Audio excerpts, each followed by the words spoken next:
Hey, welcome back, everybody. We are streaming here at War Machine Weekend. We swapped out Pagani and Lyle Yeah. for me and us. Yeah. How's it going? You were on earlier, though, right? I was on. Yeah. I'll be on again later. This is my only time today. You're running nothing but Mompoc.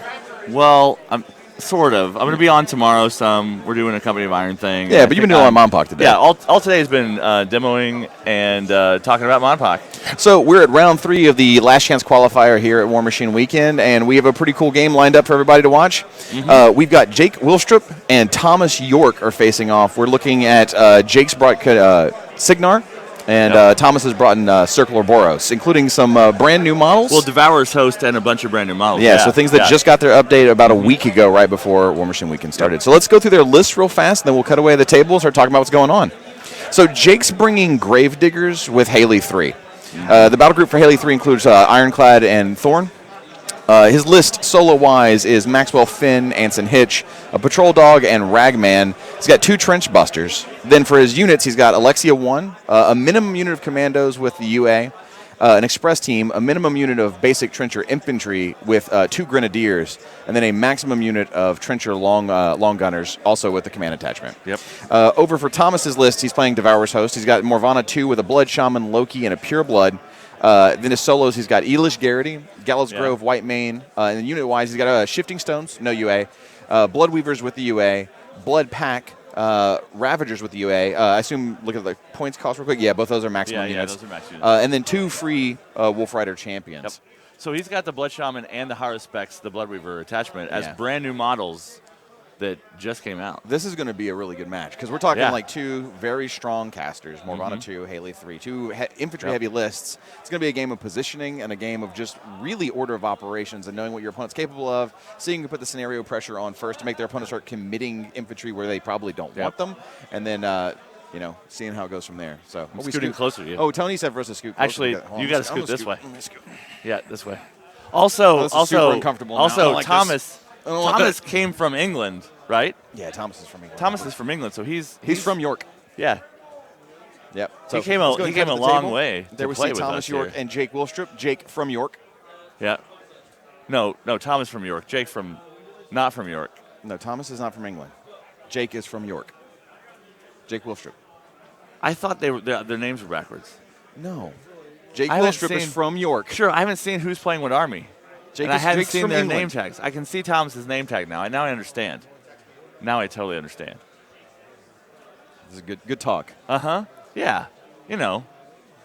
So right now we see deployment has started. Looks like Thomas has won the role to go first. They are playing the Pit 2. So let's see if we can bring the Pit 2 up real quick. We're looking at the 2 rectangular zones, the central circular zone, pair of objectives, normal scoring, like you'd see anything Steamroller 2018. Don't know what their objectives are just yet, so we'll get that as the game goes on. But this is definitely, for 2 infantry-heavy lists, this is going to be a slobber knocker. This is going to be a grind is what this is going to be.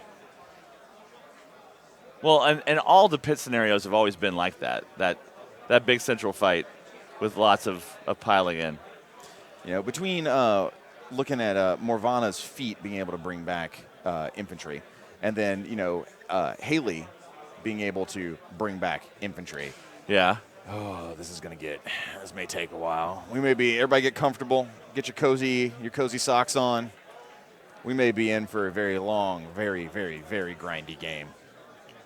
Haley Future able to put down that revive, bring back the trench infantry, who are, not the easiest things to just remove from the table already. Uh-huh. As you can see, the background, LCQ round 3 going on. There's also champions going on and various scrambles here at War Machine Weekend. LCQ had over 120 players in it, so packed room and a lot of people trying to get their spot into the Invitational, which starts tomorrow. And we're looking at their specific deployment right now. Yep.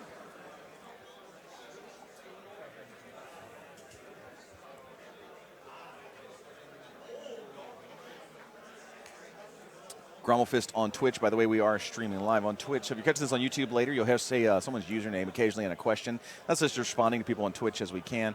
Grommelfist saying, do we know if Thomas is ambushing the Blood Weavers? I do not see. We will tell in a second. So we see the Blood Pack, we see the Ravagers. Yeah, I don't see a small base unit on the table yet. I'm not seeing the Blood Weavers form, yeah. So I believe they'll be ambushing. Striker 911 saying, how much list diversity have you seen? And we've seen a pretty diverse field so far. I don't have a faction breakdown or any sort of percentages right now, but we've seen a lot of different casters on tables right now.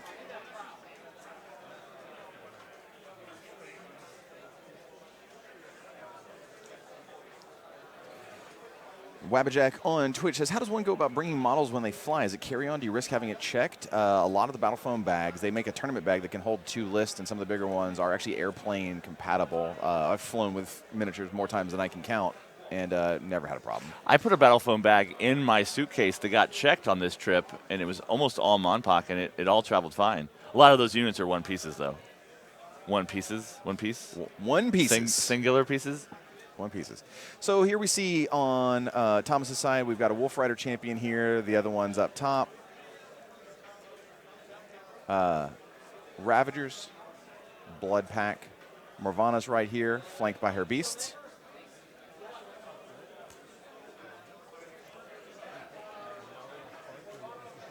Over on Jake's side, looks like Jake's side is trenchers. It's very distinct. I'm not going to try to count out all those individual ones. Yeah, he does have the express team up there in the woods. Yep. Let me pull out the telestrator one more time. Just for anybody curious, we have a pond, so shallow water here, obviously woods here, woods here, woods here. Obstruction. We've got an obstacle. And we've got an obstacle right here. In case you don't know what that is a trench that we saw Morvana 2 just walk up into. Jake's objective is not quite centered in his zone right now, so I'm going to get a message to that table. Yeah. And be like, hey, Jake, I want you to fix your objective. It's not right. Yeah. And I realize I don't have anybody to get a message over to. What I'm going to do right now is I'm going to stop commentating and go fix it. Oh, wait. No. Lyle Lowry. We got Lyle running on the background. Champion Lyle Lowry. Pushing the buttons. He can take a chance and step away momentarily. And hopefully everything won't burn down. Lyle's letting the table judge know. And, yes.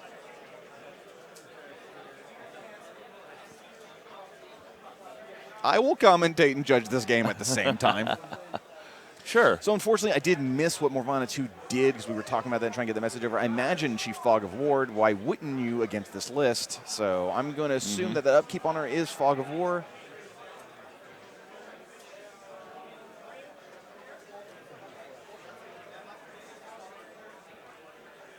Yeah, right now he's moving his stones around.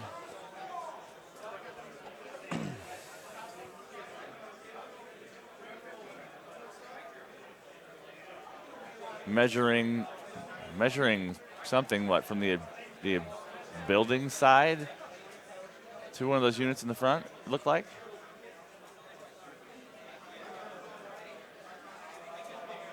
Checking control range. Somebody's asking who made Fog the of War. zones we're seeing on the table right now. Those are new zones available from Use on Minis. Mm-hmm.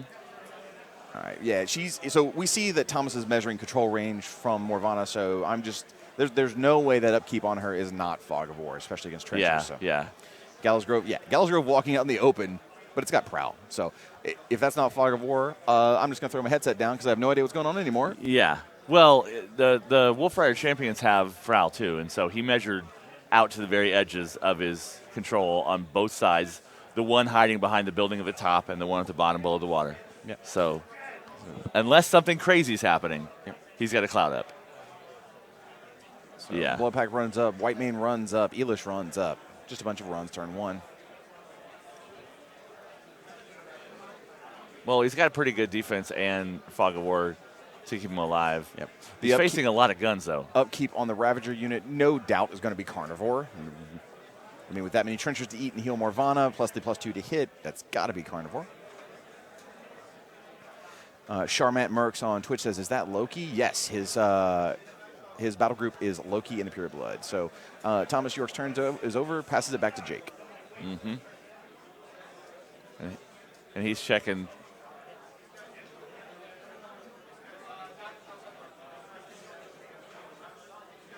Checking some threat ranges and stuff. And that's Haley. He's moving Haley first. Let's see what Haley's going to do. Okay, the echoes are popping in.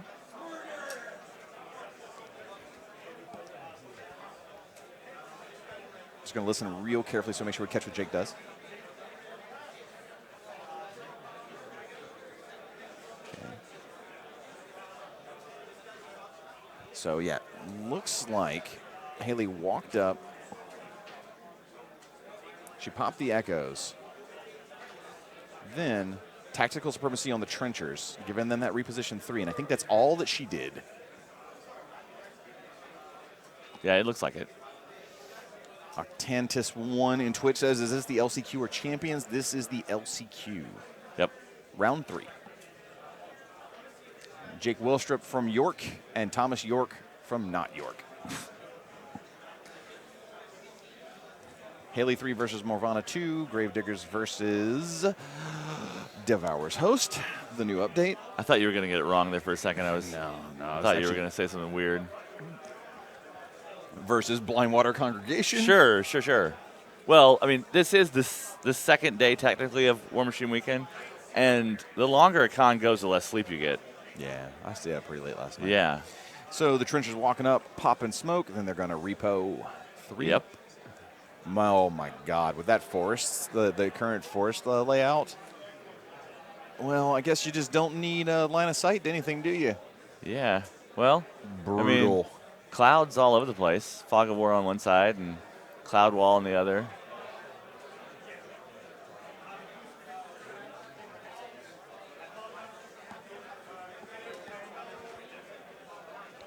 Checking the speed on that Wolf Rider champion because she can get around the table. Yeah. It's going to be pretty hard here for Thomas to be able to alpha strike with the current terrain layout and having that cloud wall really benefiting from the 3 forest layout. Yeah. Jake winning the roll, I think I almost would have chosen to go second so I could get that side of the table. I mean, you got the obstruction, but it's almost the forest in the bottom side of the table. So let me get the telestrator out. You know, if let's say that Jake was on this side of the board, he's got a pretty good cloud wall he can create here. But with the pond here, he's not going to be able to get that far on turn 1. Yeah. On this other side, he just has this perfect arc that he's going to be able to protect and even get pretty close to the zones with. It's really all about this pond being on this side of the board. Hashtag pond placement. Hashtag pond problems. Striker911, so people in chat are saying they think the zones are misaligned. Actually, the game state at the point is we're going to let it stand. It's basically going to be equivalent for both players. Also, we were looking at it earlier. I think it might just be – let me get a top-down view here, Oz. Sure. If it is super wrong, I want to go fix it, but it might just be like sort of like a parallax effect. So actually it's the bottom one. Let's see, when you look at it from the top looks fine. The bottom one's the one that looks tilted. Yeah, it's a little out of whack. So being that the clouds are right there, I don't want to mess up their game state, but I want to actually fix that bottom zone. So what I'm going to do is I'm going to take our director, Lyle Lowry, a wonderful human being and just a really great guy, and say, hey, Lyle, can you go get a message to the judge that when there's a good spot, can they fix that bottom zone? It's super, super out of whack.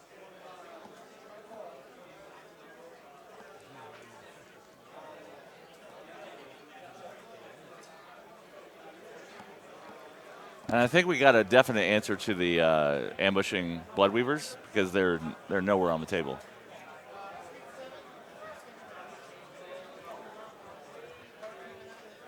Yeah, and they're talking about the threat range on those models right now. Yeah.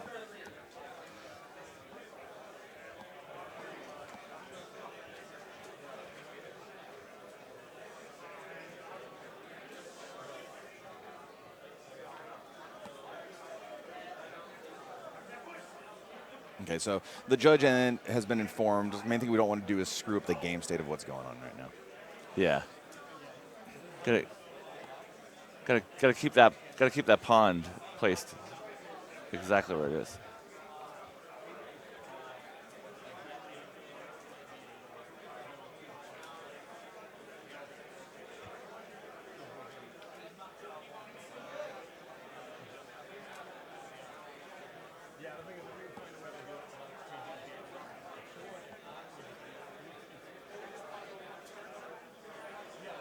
Okay, so the players have decided what they're going to do is they're going to pause at the end of the turn and then fix the zone.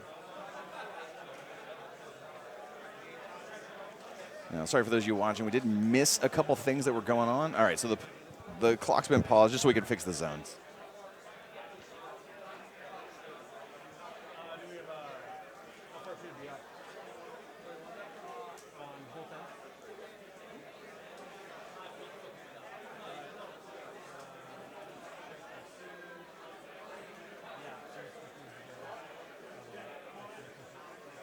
Oh, game state. Game state.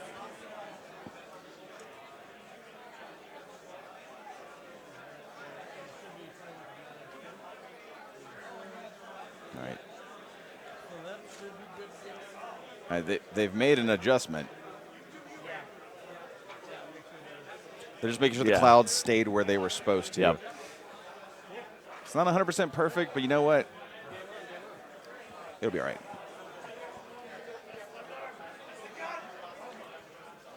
All right, so back to the action. It was a little hard to catch what was going on just because we were trying to get some message out of the judge, but it basically was like cloud wall was set up. Tax supremacy was put on the front unit of trenchers. Both echoes are out, and the trenchers are in the pocket. And made sure that they were completely outside. The commandos on the bottom of the screen right now were completely outside the threat range of the ambushing Bloodweavers. Yep.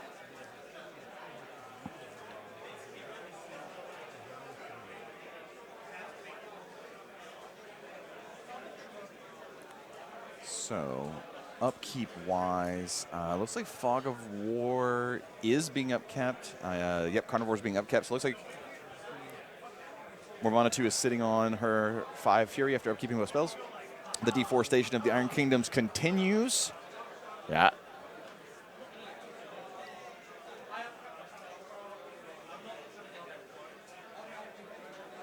Thomas wanted to ambush, had forgotten to, had already upkept, and Jake was like, go for it, man. You haven't done anything else. And he even said, like, I'm not going to call you on that.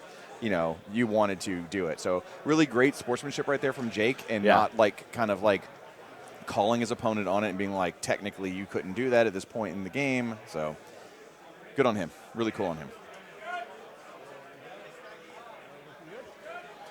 Yeah, anything's legal if your opponent allows you to do it. Because you have to ambush during the maintenance phase, but you upkeep during control, so technically illegal. But you know what? As judges, if both players agree to something, it's not our job to jump in the way. Yeah.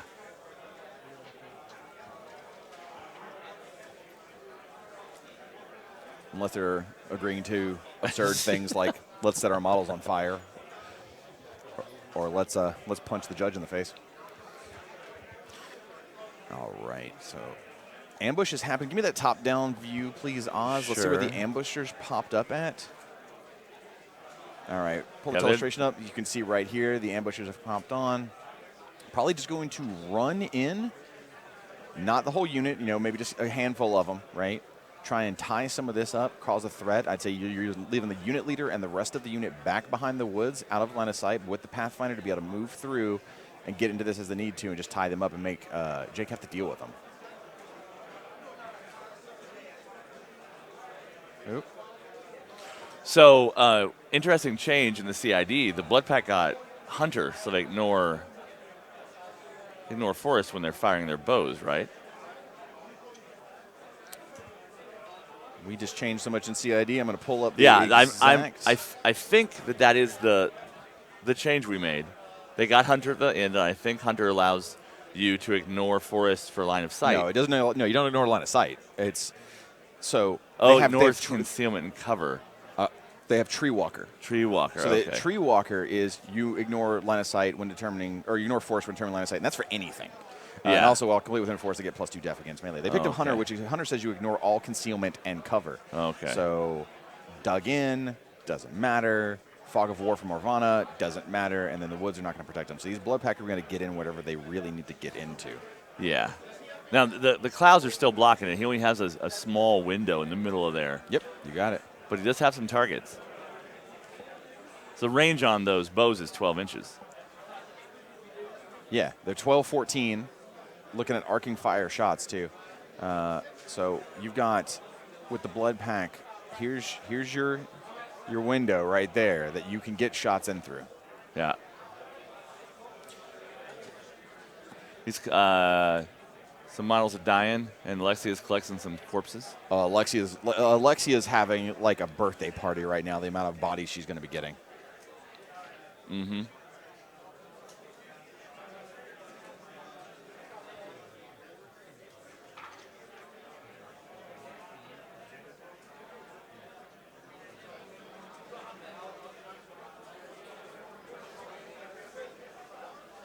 Yeah, like you guessed, those. So let's those go and models go are to gonna the run. top-down view here. Looks like I'll pull up the.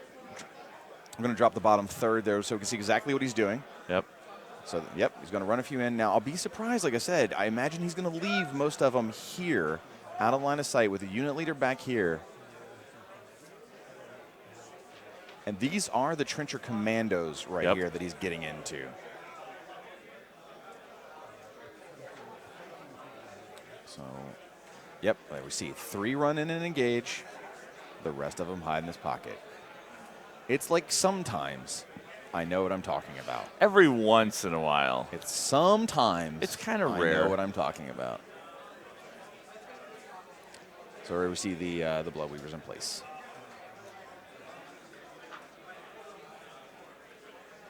I'm also curious if he's going to flank really wide with that lower Wolf Rider champion.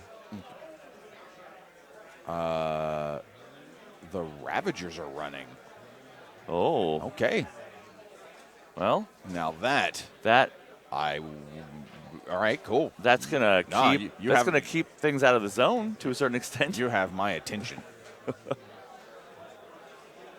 Thomas York, you have my attention and my respect.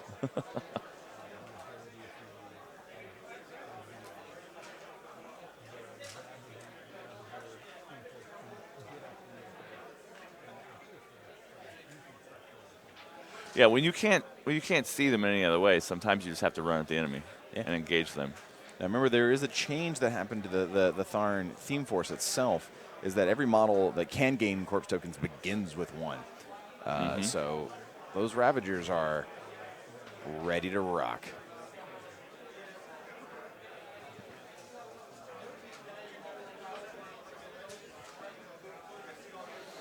Yeah, and he left a little bit of the unit behind for targets for revive. So he's kind of sacrificing some of those, but he can bring some back. Now, him going forward, because like he's obviously not going to sit back and get shot. What surprised me was the wide frontage he went with here. But it might play out for him, you know.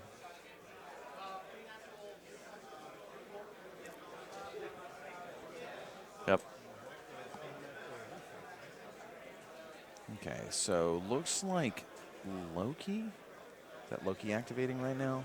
Yep.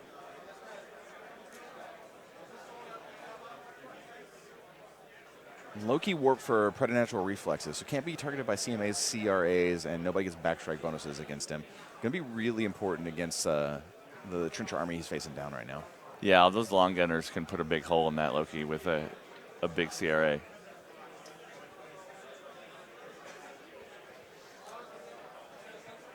Okay, Morvana has activated, and she is casting Sensor. Now, Sensor got a change during the CIDs.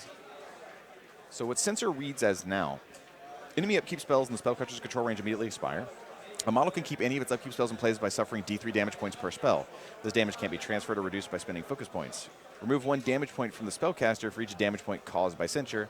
It may only be cast by once per activation. So cast Censure, and then Haley took D3 damage to keep her upkeep spells in play.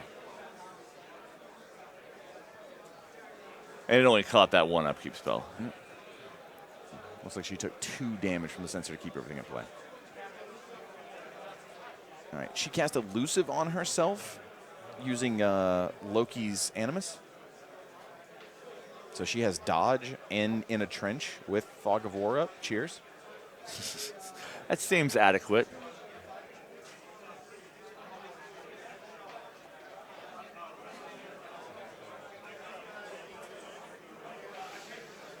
Looks like the Pureblood just advanced. White Mane up behind. Blood Shaman up behind. Stones are just teleporting into place.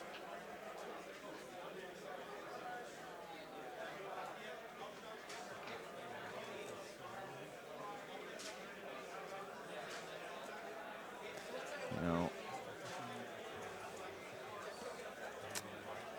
And here's, yeah, he's checking his triangle right now to see where his, make sure he's going to be able to teleport if he needs to next turn.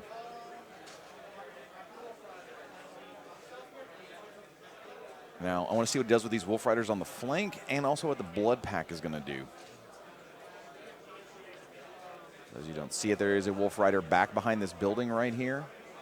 Yep, he's moving right now. It's about to go throw an arrow and blank that Thrall Warrior. Yep. So Thrall Warrior gets blown up by a Javelin. Reposition 5.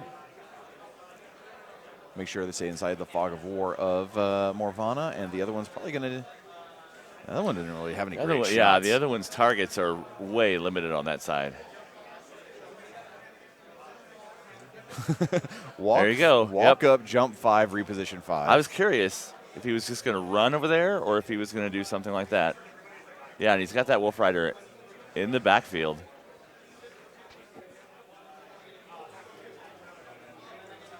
All right, turn goes back to Jake. And the Wolf Rider champion got a lot of changes during CID too. Yeah. Don't let the thing in your back. Yeah. It's a very, very, very frightening flanking unit now.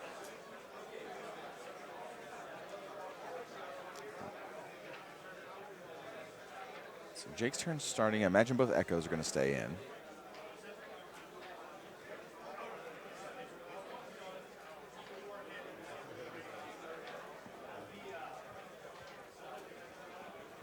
Ron Lore on Twitch says, "Go Legion." There are some Legion happening on other tables, but not on this one. Yeah, I've been busy on Monpox so much today, I haven't got a chance to poke around and see what the mix is out there. But I've seen lots of people walking by with army trays, and there's a good variety of armies being represented. Alexia brings back one of the Risen from the corpse she picked up.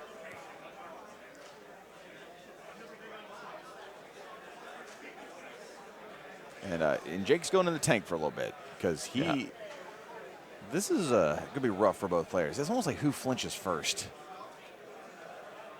Well, his trencher army is really packed in there and partially surrounded. Yeah.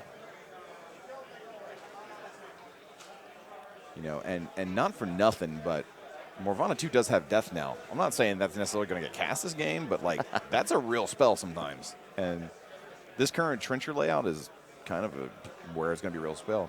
So Haley's activating. She's backing up and staying with just her tippy toe outside the kill box. Always something to keep really close an eye on. You don't want to accidentally give your opponent points just because you moved a couple of millimeters too far. Okay. Looks like future Haley just moved forward. Let's see where past Haley's going to go. Past Haley. Being the incorporeal ghosts they are, they don't care about the rest of the army. They both move up.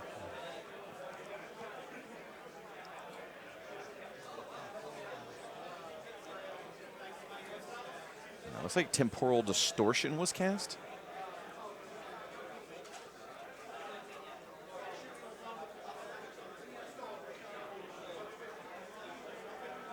Yep, Temporal Distortion was definitely cast. Looks like future Haley is shooting the Ravager right next to her. PAL 13, dice off 2.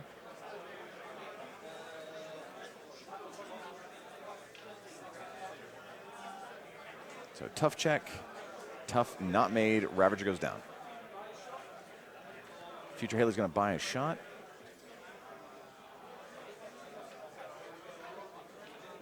Going into the command attachment for the Ravagers. Maybe. Okay, nope, just into the other Ravager in the zone. Yeah, he decided with all those hit points that thing has and rapid healing that it wasn't worth Hits, it. and he's going to boost damage on that one. He's dice off 2, rocking 5 boxes. So 9 damage to him, going for the tough roll, and he's also dead. Lexi picks up 1 corpse, the other corpse is far too far out. Okay, it looks like past Haley's going to Chain Blast now. Chain Blast then up into the Blood Pack.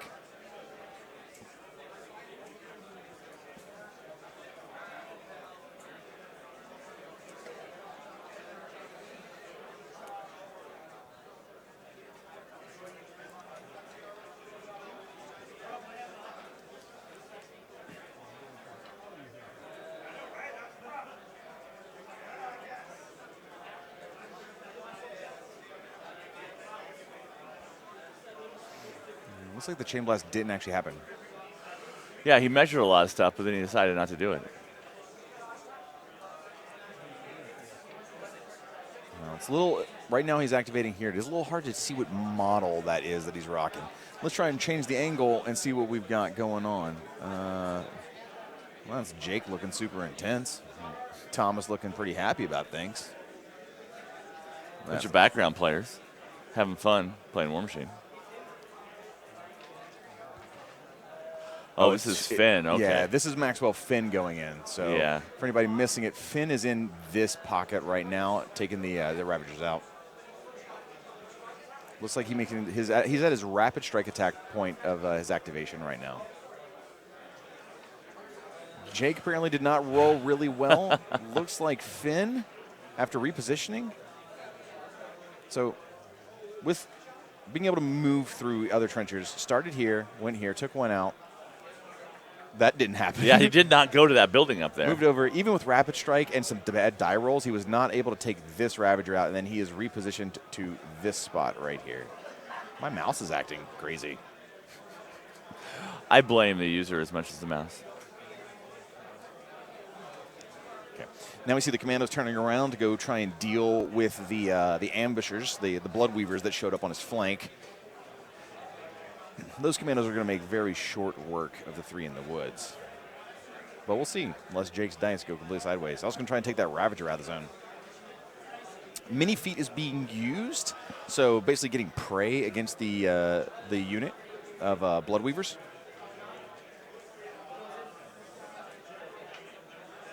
Tharn Ravager goes down. Yeah. And there was no tough roll.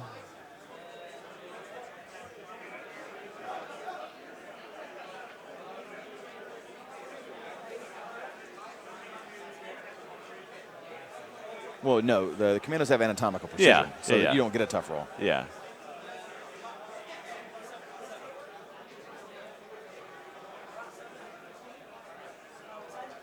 Looks like a couple of the models that walked up to the Ravager that originally were going to swing on him, they got cleared up as soon as the first guy took him out. So they're taking shots at that other Ravager in the pool, who they managed to kill. Yep, but there is one hiding in the back to be a revive target.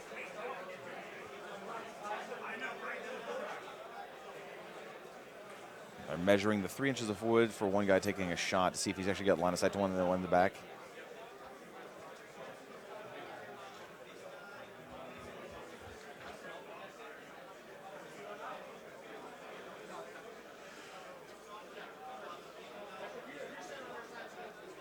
Now, there's also tactics quick work from the command officer, so these are also quick work shots, but I think a few of the shots that actually were made were them walking up and actually just taking shots because they had no one else to swing at. Jake is clearly communicating everything to himself or his opponent and the judge, but he is definitely trying to manage his clock well, so he's moving very quickly, so it's difficult to catch a little bit of that. So it may have been quick work shots from the first couple commandos.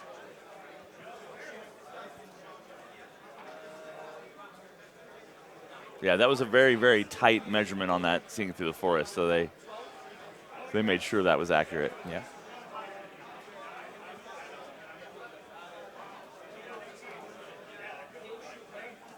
look, that's that was the Haro Specs that just died, it looks Yep. like. Yeah, with that mini feet, it's rough. Yep.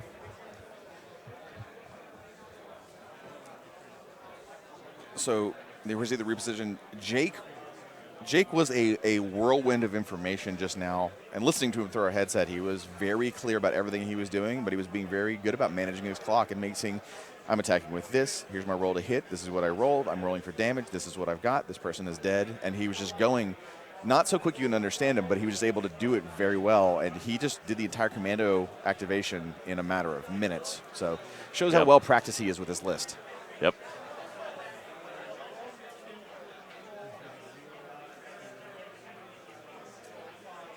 Okay, so it looks like Anson is walking up and giving re-rolls to the long gunners, who are going to make a massive CRA into the Wolf Rider champion on their southern flank. Just making sure that their facing is all set up right so that they can see her back there. So back 5 are taking a shot. They hit. The POW on this is absurd. So that Wolf Rider champion is just getting obliterated. She's gone. Yep. It was a 5-man CRA. You rolled a 10 on the dice? Yeah. So, yeah, that's a lot of damage.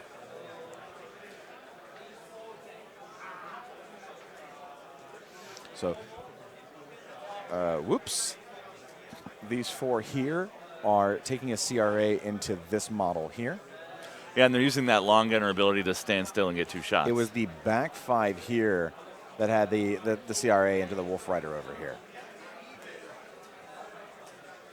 And yes, stay tuned, everyone, for more of the game you're watching.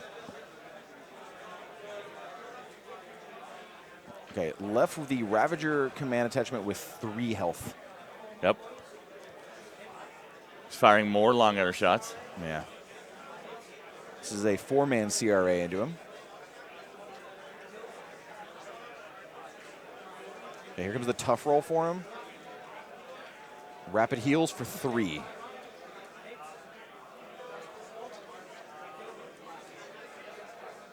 Another shot goes into him. This is all from the long gunners, by the way. So they're basically, long gunners up here were able to take him out.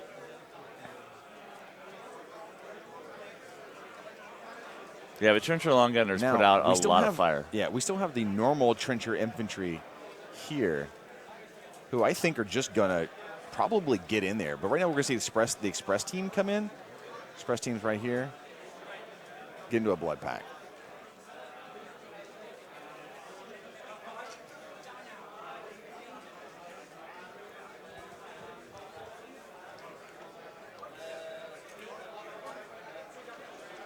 Yeah, really low roll on that, but he. Yep. So express team walks up, took a shot, pushes one of the Ravagers, the blood pack. Those are blood pack. Back yes. an inch. It does a little bit of damage to him. Yeah, it rolled like a 3 on the damage, so he barely damaged him, but he did shove him out of the way. Twitch chat right now is talking about how much time they would have spent on their clock having a turn like Jake is having. Jake's efficiency and practice with his list is commendable. Yeah, if you're going to run a big infantry list in a time tournament, you need to know how it works and exactly what you want to do with it. And it's with different unit types that have different capabilities and different utility. It's not like, like a list I play often is like Maylock with multiple posse. I can run lots of posse at once. Yep. Yeah. You got to know exactly what tools best position-wise, but also functionality. So we see the Trencher infantry moving up. Here come the Cloud Walls. They've still got the tax supremacy on them. And so now... And those Haleys still have up that bubble of defense. Yes. Correct. So now our LOS blocking line is going to look like this. Yep. Except for those blood pack, but he did close a large portion of that window in the middle of his army. Absolutely. So the previous window through the woods was like this. The window through the woods now, with them having Tree Walker, is this.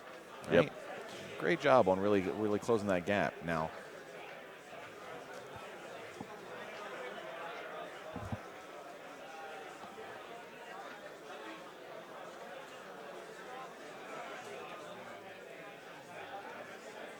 yep, just running that Warjack up there to get in the zone. Yep, Jake is absolutely going to end up scoring, excuse me, this zone here. You can see this zone here being scored by this Jack.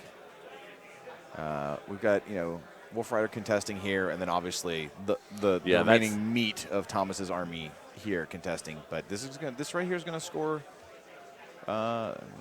one CP.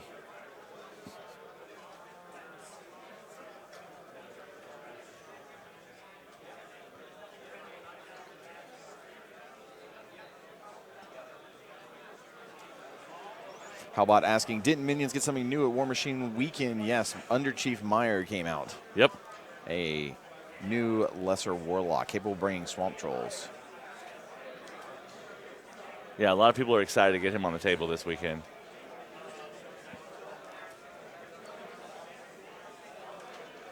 We saw the Ironclad just run. Figuring out where Alexia 1 is going to go and all the Risen. They're probably just going to hang back. Yeah, try to build up corpses for late game. Yep, and make sure her command range is so that she can just drop people in the zone. Yep. Turns the Risen in the zone into a Thrall Warrior, and that Thrall Warrior is going to charge. Charges the objective, auto hits. Again, does 11 damage to the objective. So, nice little chunk of change there. Yeah. And he passes turn over to Thomas. CP score right now, Jake 1, Thomas 0.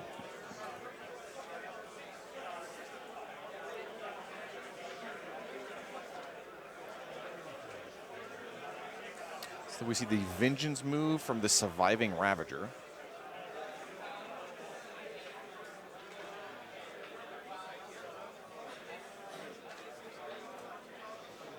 Players are going to have to start making decisions about feats. Absolutely. Right now he's pulling his Fury back. Probably going to upkeep Fog of War. Probably not going to upkeep Carnivore. You know what? Actually, he's probably feeding them all back. Probably is going to upkeep Carnivore. He's going to take a whole mess of damage this turn.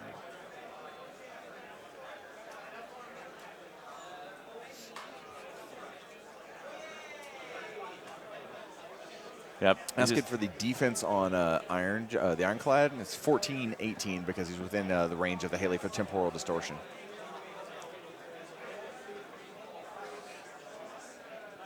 So Thomas right now is just asking some basic questions of Jake, getting the information very quickly and very, very succinctly from Jake, so he knows exactly what he's looking at. Because Thomas has to have a very strong turn here, otherwise Jake is going to mop him up in the following turn.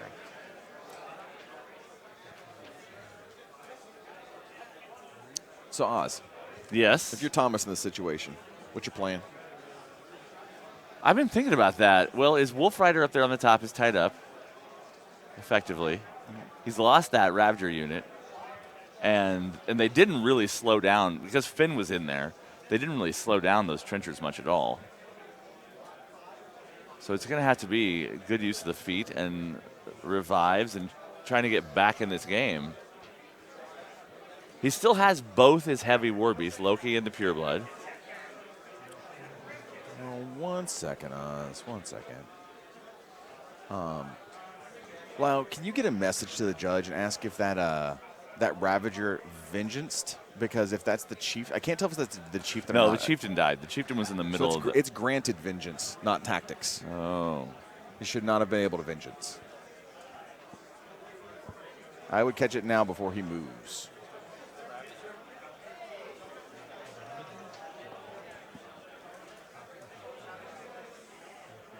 I will commentate and judge this game at the same time. So that Gallows Grove move forward. All right, so Strange that needs to be told right now.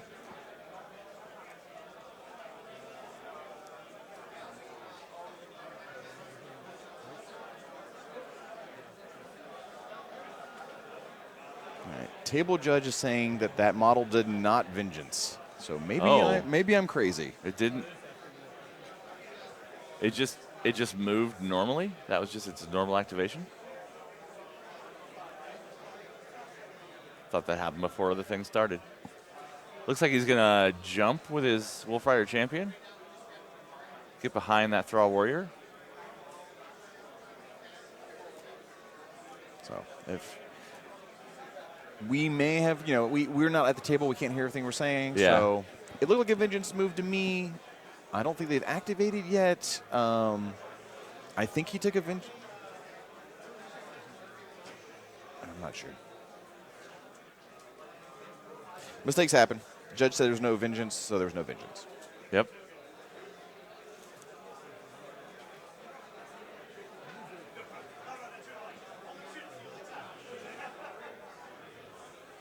Looks like he's trying to line up some sort of javelin throw up there on the top. I am certain he vengeance moved. 1 second. Hungerford just can't leave his judge hat at home. There he is on the screen right now. Okay. So yeah. There you go. So the part of being the head of organized play is out judging a judge sometimes, and he did vengeance. Yeah.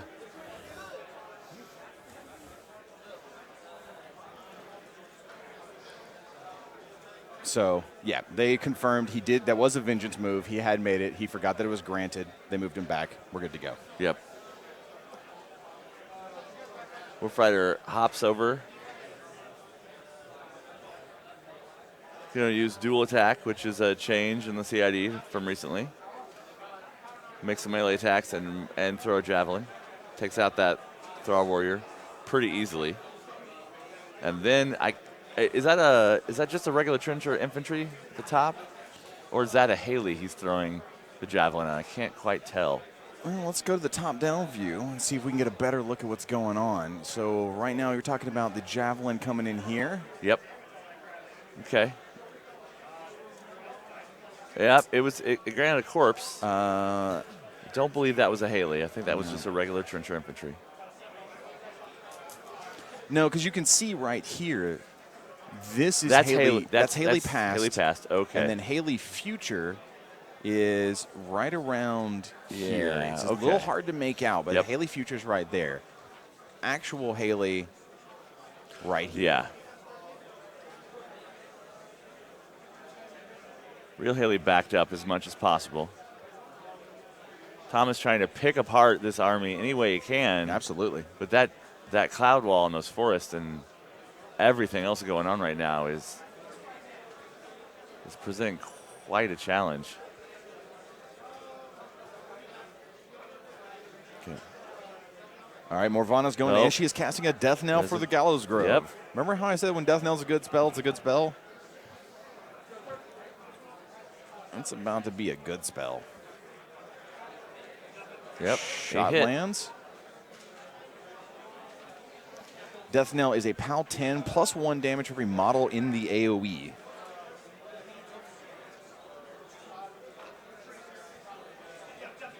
Now, the entropic force from the Gallows Grove is going to prevent any tough rolls coming out of these trenches being hit by the Death Knell. Yep. So that Death Knell did catch Finn too. Yep, and he's boosting damage on Finn. And re-rolling. Yep. Morvana's taking 3 points of damage to re-roll the boosted damage roll on Finn. Really wants to kill him with this Death Knell. That was about the same kind of roll.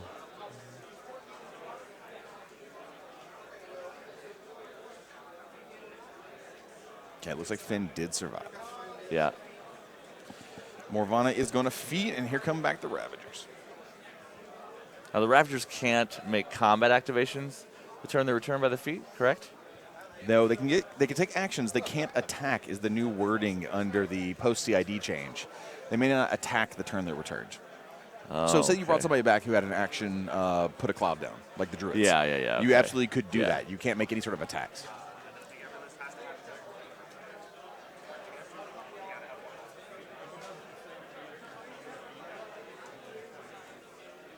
Yeah, they're right now discussing the specific wording of the placement of those models that come back with the feet.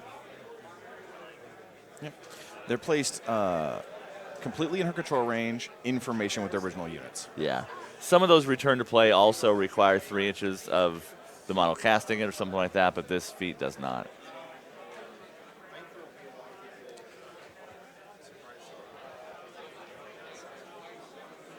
And that is why he ran that Ravager unit up there and tried to jam with it, because he knew he could bring it back, because he had that guy hiding in the very backfield. I mean, yeah, it's a tough position, though, because you don't want to just throw something away to then have to use your feet just to bring it back. Like, Sure. If you can get into a war of attrition where you can take more guys out and then use your feet to get a huge tempo swing, that's far better.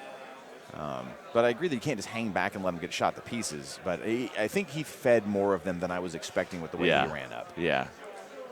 Especially with Finn there and the Trencher's ability to just move through each other.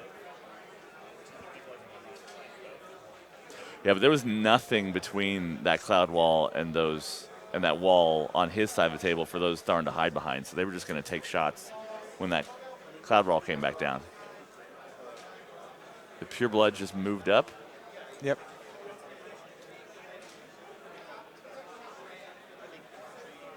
That's Eilish back there. You can barely see past Morvana's big cloak. Right. Yep. So Eilish is right here in the trench with her.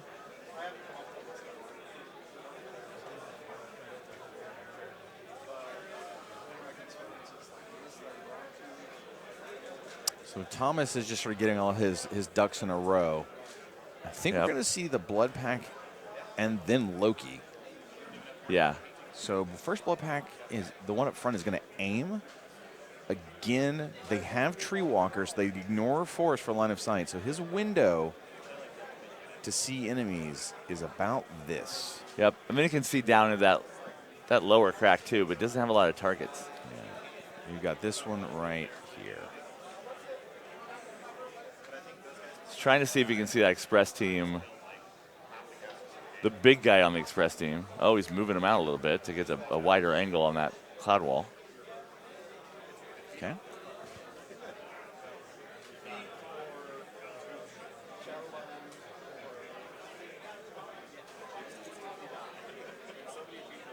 Yeah, carrying those corpses along with him.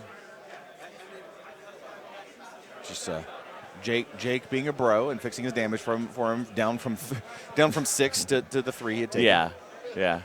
You have not taken enough to die.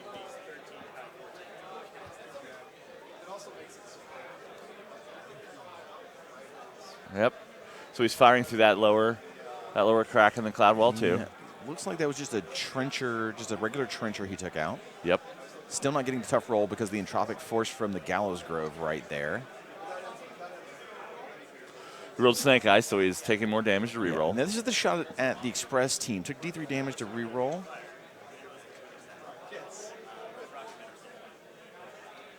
It's a little bit of damage, but not a lot.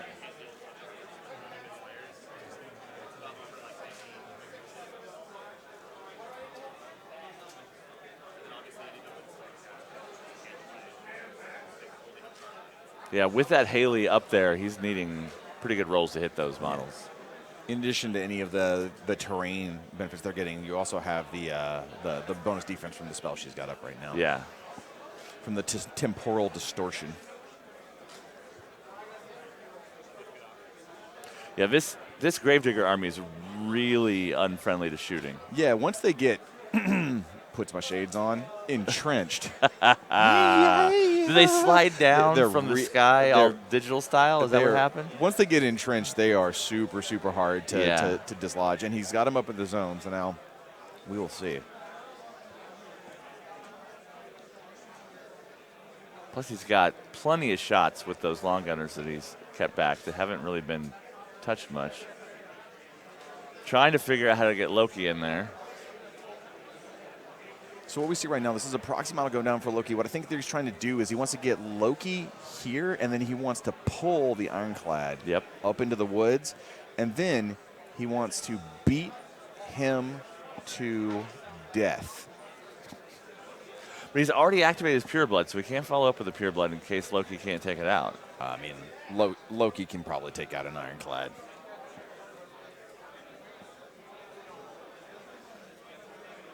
chat says right now that I'm a monster. That is 100% true. What about, though? I mean, specifically, there's so many ways you're potentially a monster. I mean, I went and fixed the game state earlier with a vengeance that would have been very important. That was a good act. Yeah, that was nice. Does that make me a monster? Well, there's also some chat questions about what specific kind of monster. Yep, so we see Loki walking up on the proxy, taking the shot at the Ironclad, going to try and drag him into the woods, have a little forest party that ends with the Ironclad's bits being thrown back out.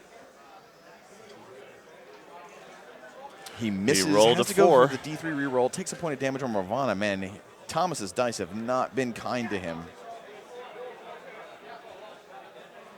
Yeah, all those dark beads there are damage that she has taken from rerolls. Yep. Okay, the rerolled hit roll, or the rerolled attack roll hits. Yep. Now, I think he moved him a little prematurely. I believe it's Yeah. drag, so he has the damage to pull him in. Yeah, Jake forgot that wasn't a different version of that rule. It is So the drag rule. it did do damage, so he's able to pull him into the woods. Yeah, yeah. The game state is safe.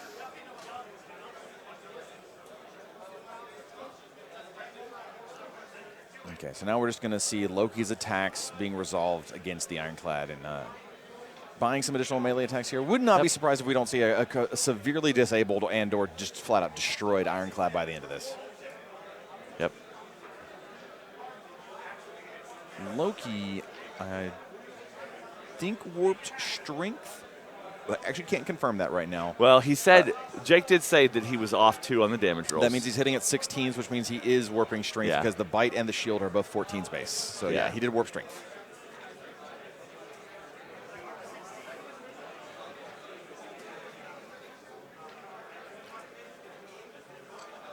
Yeah, he's wearing it down.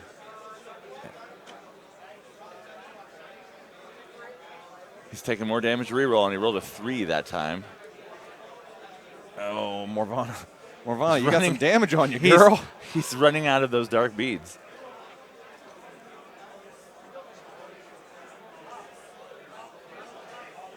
So I think the reroll still missed. Oh, and there's a Snake Eyes again. Thomas. Yeah. Thomas is like, okay. Okay, so Thomas's attacks have all missed. He's had to keep re-rolling. He's trying to really take that Ironclad. She's got 16 damage boxes, 3 health left on Morvana. He's thinking about re-rolling here.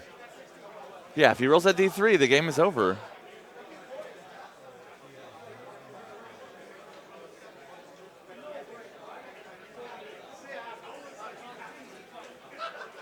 Jake talking Thomas off the ledge from doing the re-roll.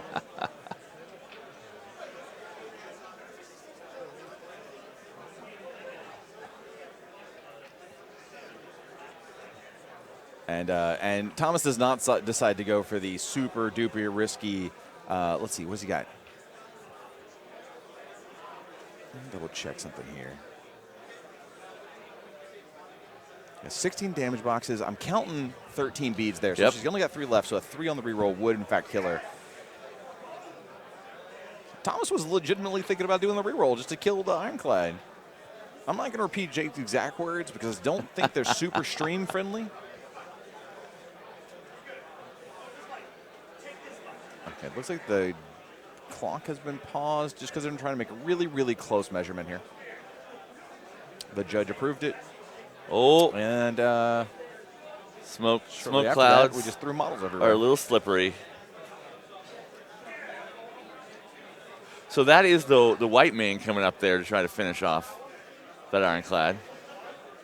Making sure that it was within 2 inches for its melee attack. Yep. Right. The white mane gets in there and finishes the job. Loki could not. Yep. I said that Loki was either going to disable him or just flat out kill him. He left him with like 6 boxes left. Yeah.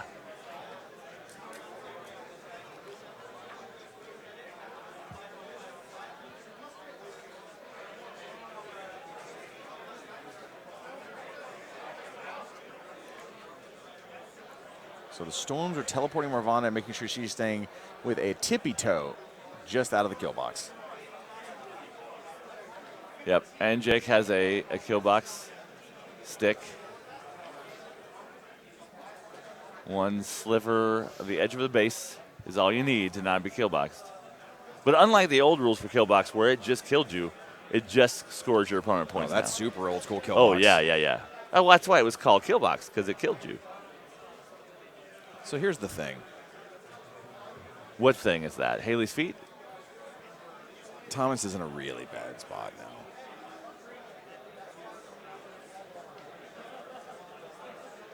Like, Yeah, there's still so much of Jake's force left. Thomas's feet's already been used. They can run because they don't have to forfeit combat action anymore. They just can't attack. Yep. So we see them running just to try and tie people up. But Finn is still down there. But to be honest, with the amount of damage on Morvana right now, I think she might be dead to the long gunners. That is one of the biggest threats on the table right now. Long gunners rock a 20-inch threat range. So if they just checked kill boxes, okay? So Morvana's just inside the kill box. We know that Haley is just inside the kill box. That's 24 inches off the table. That means that this distance is 24 inches right here. The long gunners threaten 20 of that. Yeah. Right here. So the question is, and it's a hard skewed sort of parallax view where we're at, is this, what is this distance right here? I think she might be in range. And if she's in range, she's in a world of trouble. Yep. Well, but also it's the inside of those models' bases that are at the edge of the kill boxes. Oh, that's right. They're not just outside; they're just inside. So from the inside of Morvana's base to the inside of Haley's that's base. 12. Yeah. This. So is that 12. That adds a little bit more. Or takes away a little bit more space. Yeah. So we know that this distance right here, that distance is 24 inches. Yep. Like pretty much exactly. Yeah. As close as it can be. And some of those long gunners are a couple inches. Now here's the thing. If you have the assassination available, do you go for it? I think the answer is still no. You know why? You've got the game. Yeah, if he has a strong turn where he can take this, if he can take the southern flank back out here, yep, and just move in. I mean, Thomas does not have enough really up here either. I think that you can just sort of just start taking the game and not worry about the assassination. But we'll see.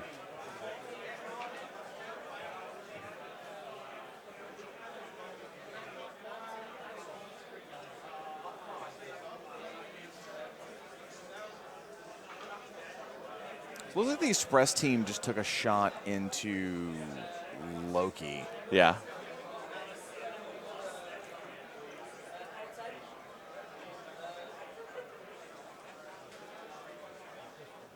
It looks like the pistol from the Express team went after a blood pack and just didn't connect anywhere. And that was the Express team here. One shot into Loki, pretty successful off the big gun. Then the pistol off the little guy up here. Didn't really get anything done. He's moving Alexia up and making another Thrall Warrior, of course. Yep. So we see that Thrall Warrior also going to go in on the objective. No big surprise there. Yep. He almost took it out with that one hit last time. Okay. Objective is gone. So we're going to see Jake score his second CP, going 2-0. Cerulean Dota in Twitch chat says, if Morvana had a shield and you painted a goat on it, would it be her goat of arms? Do you know how to ban someone in chat? I don't. I don't know the buttons either. I don't. Oh, we can just shame Cerulean. We can just shame them publicly. No, Cerulean's a good person overall, but that pun caused me physical pain, and I don't know how to make it go away, so I'm just going to have to suffer through it. Thanks, Cerulean. Also, the people in the chat right now that are encouraging those kind of puns, please don't. I'm trying to enjoy my War Machine weekend. All right, so we're seeing an 11-man CRA from the long gunners into Loki. They just got your goat.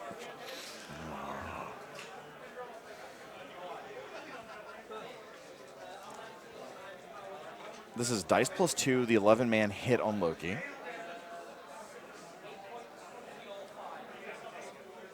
So 8 damage. Which just knocked out that bottom branch. Grommelfist now joining in on the puns, saying that they got my goat and to not be so gruff. Alvarian's on our side. Alvarian's decided to just wander away. So we're going to stop looking at the pun. They heard everything about me. Finn's going back in on those Ravagers, or Loki getting some damage in.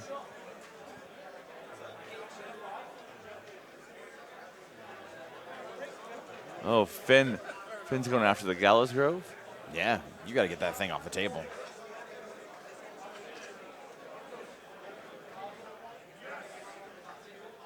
Okay, Morvana healing a point because things are starting to die in her control range. Killing Spree attack goes into the Ravager now that the tree is dead. Luckily, with the power of his anatomical precision, he knew exactly where to stab the tree. Yeah, you can study trees for their soft spots. This is a game where you can turn a dog into a pirate. Nothing makes sense. It's okay. Mm-hmm. And then Killing Spree does not get him close enough. Now he's going to repo 3, and Finn's going aggro, boys. Yep. Interfering with that Purebloods activation because it's one of the last, last big heavy hitters that we're absolutely Thomas going to see. Jake needs to kill this model, and this model. I'll make the X's a little bigger so they're a little more pronounced. Yep. If he gets those 3 out, then he's going to get this zone going up 3-0, really forcing Thomas to have to commit down here. He may also have an answer, but I don't think he's got too much in range of this Wolf Rider up here. So we'll see. I'm not sure what he's going to try and put into that. Yeah, he sent the Thrall Warrior against the objective to get the point and not against that champion up there to take it out. Pierce Sternum says, "Hold my deer, I've goat this." I actually almost threw my headset on the ground. That was walked away. That was a good one. I think it's come back around. So Uncle Grumps doesn't think you deserve to be punished like this. You're all monsters, and I hope you're proud of yourself. Uh-huh. Yeah. I mean, it's to be expected.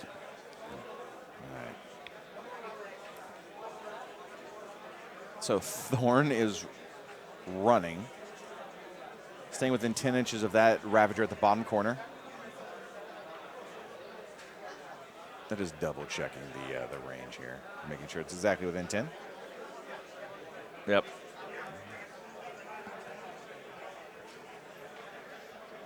Cerulean says, so Circle seems to lose this war. Everyone's blaming Morvana. They've arrested her, but she rode away somehow. Now the mages are looking for an scapegoat. Yeah. I like it. Keep it up. I went to college. I have a degree.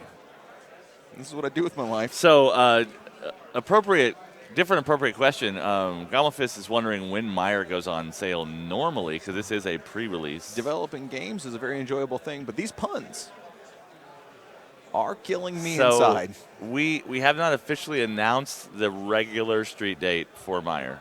This is a pre-release of the special package that involves the 3 pins that represent the other runners-up in that Company of Iron contest.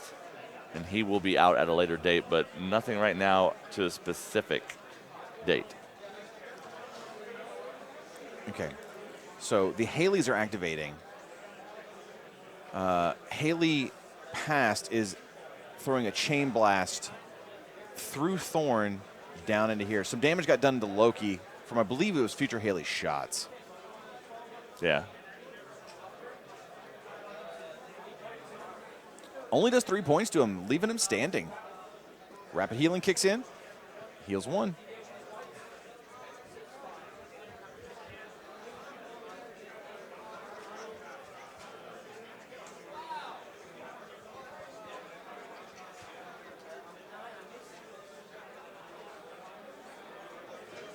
That was a missed shot. And he's focus 9, so I do believe this is Haley's feet turn. It was a little hard to catch.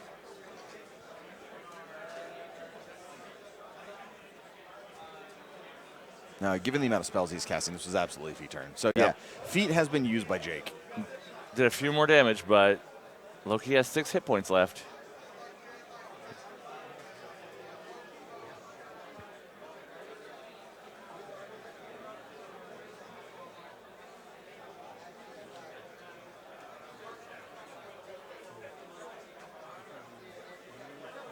So a couple of Jake's plans are not completely working out for him, but he still is in a really good position in this game.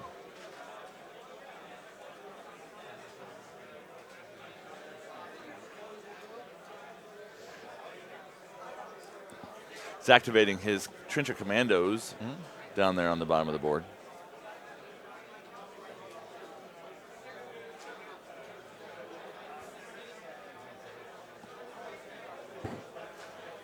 Yeah, here come the Commandos. They're going to try and... Doesn't want to take free strikes from that Ravager down there. Well, no.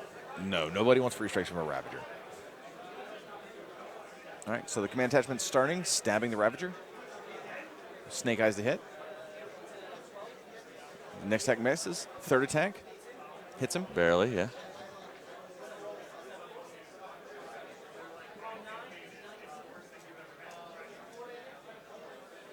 Only does 4 damage to him.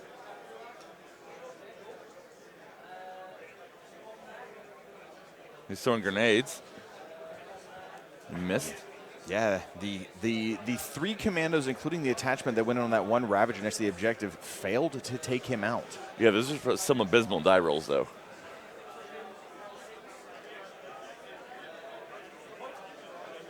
Deviation does 1 damage. It does 1 damage, then he rapid heals it off. And he rapid heals it right off, yep.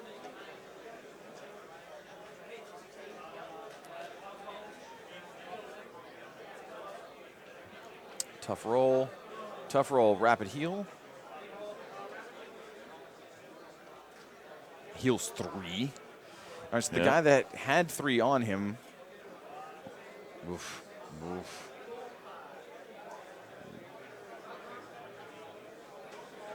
So none of the Ravagers in the zone went down. Yep. Tough rolls and rapid healing. It's a really good combination. Yep. And the one that was damaged made a tough roll, fell down, rapid healed. Like, that's just brutal. The Commandos actually did nothing with their entire activation. Mm-hmm. They did a little bit of damage and knocked a dude down, but they did not blank a single enemy model. Chad saying it's nice to see rapid healing have an effect. That was pretty sweet. Ravager holding the line for Thomas, and that's a big, big deal. Him losing that zone would have really put the pressure on him.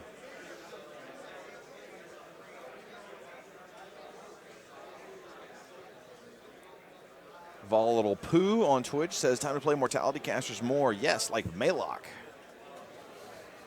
Of course, that's your go-to example. Maylock, available in the faction known as Minions, specifically the theme force known as Blindwater Congregation, and will work for food, but specifically Blindwater Congregation. Yeah. I mean, he's putting up that cloud wall again, but there's still a gap in it. Striker911 on Twitch asking which of the Ravagers got knocked down. This was the one that got knocked down. You see the knockdown token right here. Looks like he's using a Company of Iron knockdown token, too. Yes.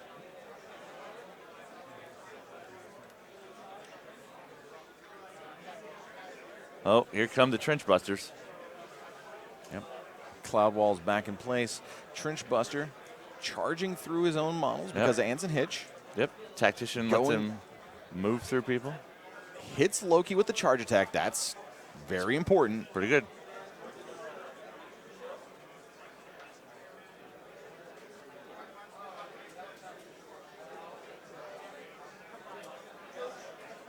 They're calling the judge because this. They're checking Ragman's range to the Trench Buster to see if he's got the death field.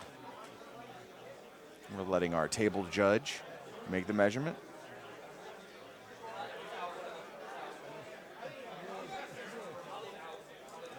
And Jake basically said, you know what? It's so close. It's out. Don't even worry about it. Yep. Jake again showing some really great sportsmanship there, saying, you know what? I don't want to get it this way. And then the Trench Buster finishes him off. Yeah. Regardless of the death field not being in range, Trenchbuster kills Loki in the charge attack anyway. And then Dork Sim says, I thought they couldn't pause their own clocks. Jake did call for a judge, and then the judge told him to pause his clock. You can't hear their mics, but he very much said, judge, judge.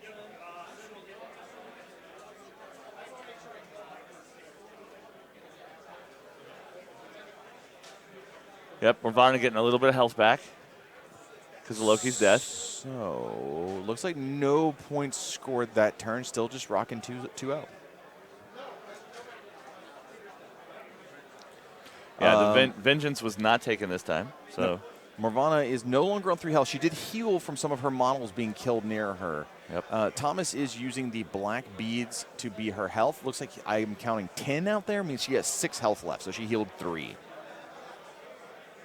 Now, that's a lot less health she has available to, reroll.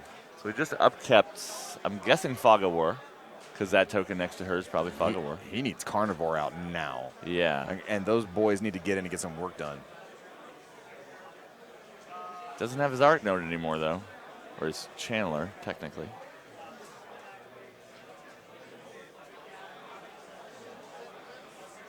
All right, Thomas, you were in a tough spot, my friend. What you need to do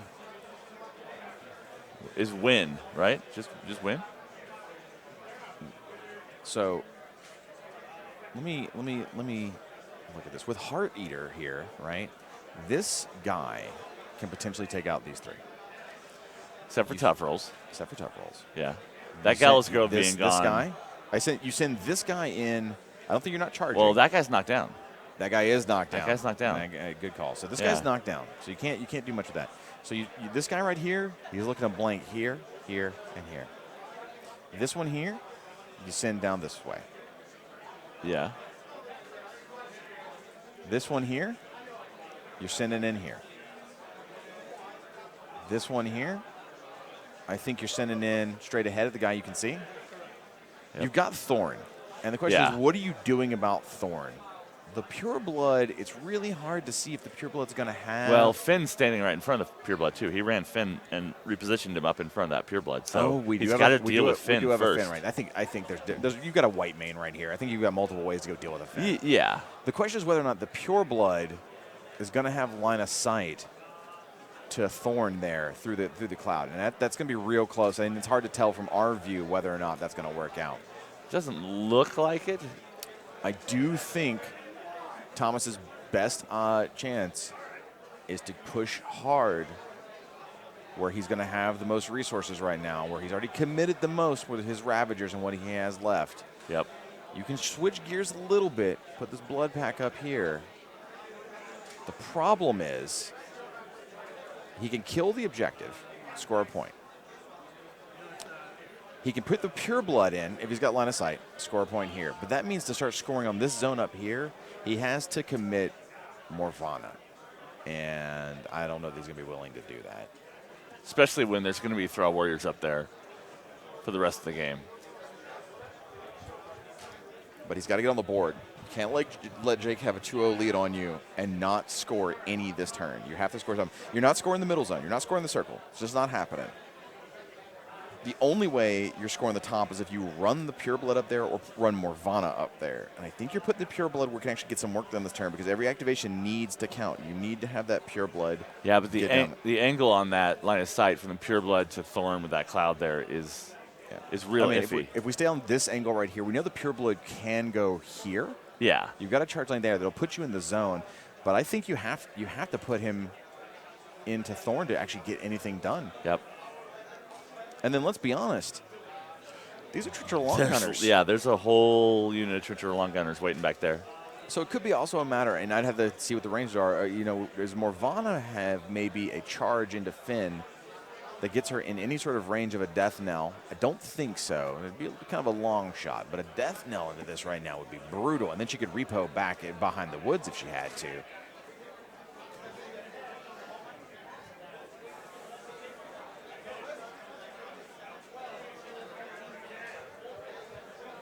What's truly unfortunate is this white mane.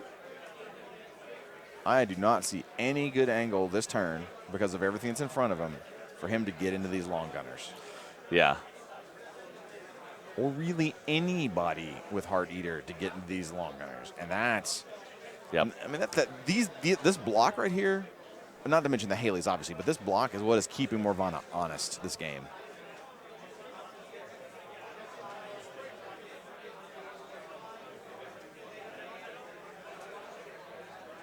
Yeah, Thomas is thinking about shooting at Finn, possibly. Now that we're done kind of talking about what we think is going to happen, and Thomas has been in the tank for a little bit, let's see what Thomas decides to do. What's been going on is basically Thomas has been asking Jake questions and just getting information. Yeah. Finn's got 5 hit points left. Yep, so he's given the Ravagers a press forward order so they can run or charge. So 1 went to Finn, 1 went to the objective.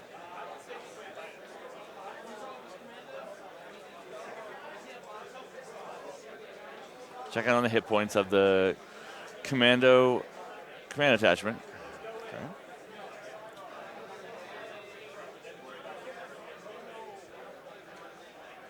Ravager charges, false charge. Looks like he's charging the objective. So 2 charges in the objective? The knockdown guy just stands up and doesn't go anywhere. He does walk. He steps okay. forward to engage, yeah.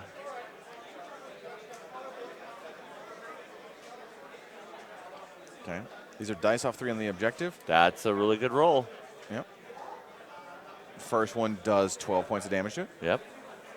Sorry, 13 points of damage to it. Yep, not quite enough to take it out in one shot.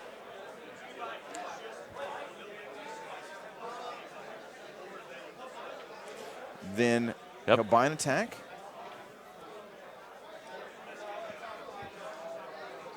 He doesn't have brutal charge anymore. Yeah. So he's buying an attack, and he's buying an attack on the commando, which is smart. I was hoping he wasn't buying an attack on the objective. Hits, tough roll. Yep, that guy does done. not make his tough roll. Yep. So right here, he made the charge, bought here, got a soul, or got a corpse, bought an attack, here, got a corpse, buy into the objective, destroys the objective. Yep. That was all just this Ravager. That's what Ravagers do when they get to their targets. So Thomas now has 1 CP. Mm-hmm. And our scoreboard will get updated here in a second to show that Thomas has 1 CP.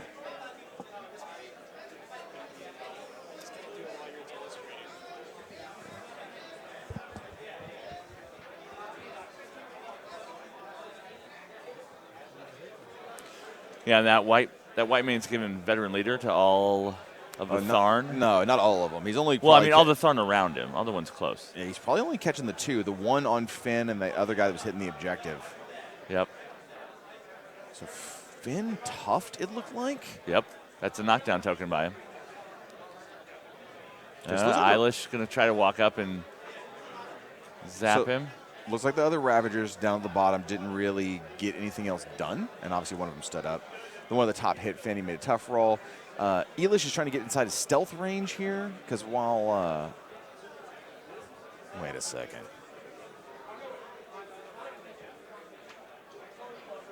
Yeah, he doesn't have feign death. Just double checking that Finn didn't have feign death.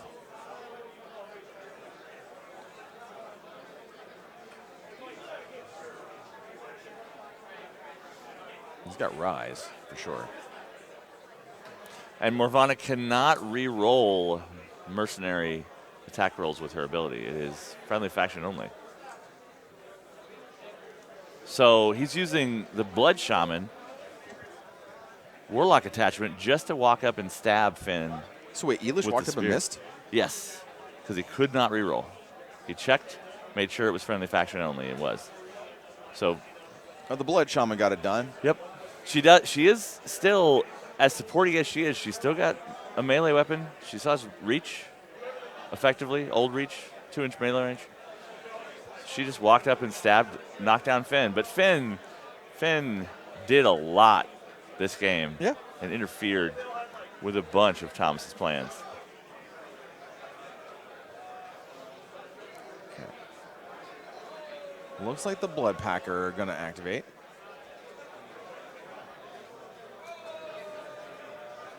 They are charging in. Yep. Now remember, they don't have Assault and Battery anymore. So, Yep. just charging in. You got their Yeah. heart tokens. During that CID, we kind of reimagined that unit as a primary ranged unit that can also fight in melee if it needs to. They're walking artillery that are still Tharn. Yep. Looks like the other Tharn going into the Express team. So 2 in on a Buster, Trench Buster. 1 in on the Express team. Other ones are shimmying around the zones and just staying at the edges of them. They're all going to boost a hit with their corpses, the 3 that got in.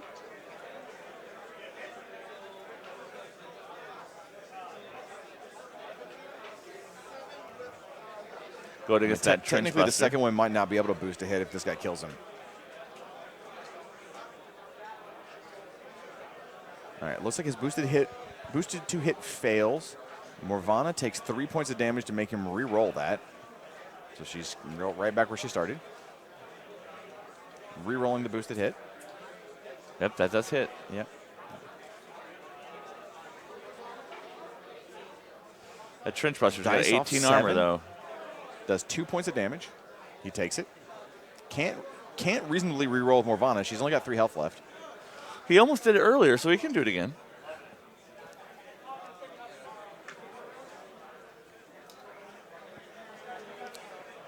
So Trench Buster's not dead. Yeah, Trench Buster's left alive with what looks like 4 boxes. It's a tough roll on the Express team Pistolier. He's dead. Corpse goes to the Ravager.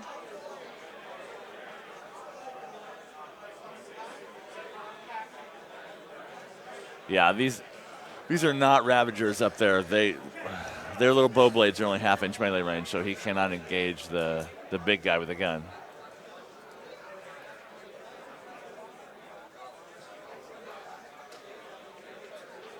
Wolf Rider champion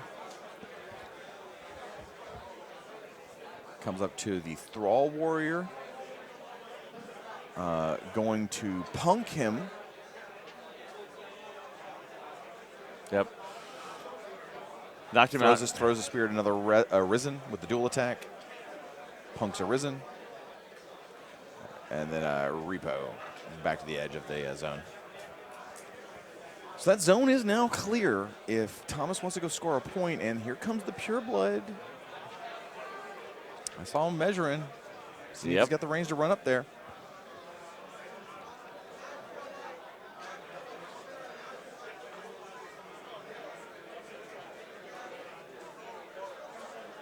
Just making sure that base fits between all those other bases. So the Pureblood's warping for spell immunity and is running into the zone. Yep.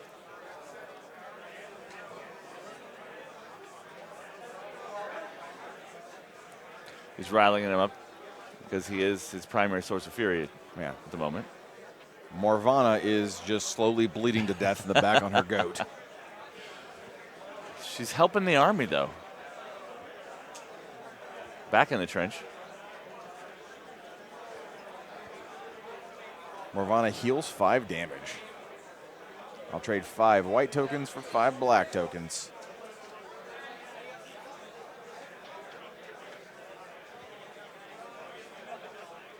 Oh, rethinking that.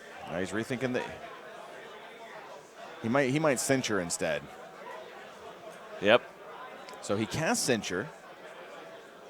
He lets it. Jake lets it drop instead of taking damage because he doesn't want to let him heal and lose the upkeep. And Thomas then spent the remaining fury to heal himself, but didn't quite heal himself as much.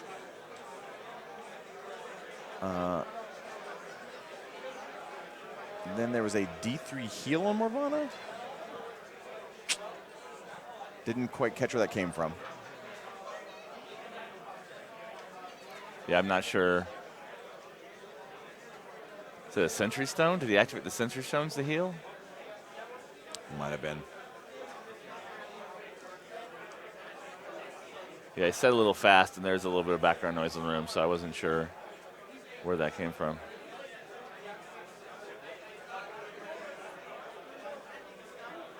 Yeah, that must have been a Yeah. healing field, D3 damage points from the shifting stones. Yeah. And he rolled the 3.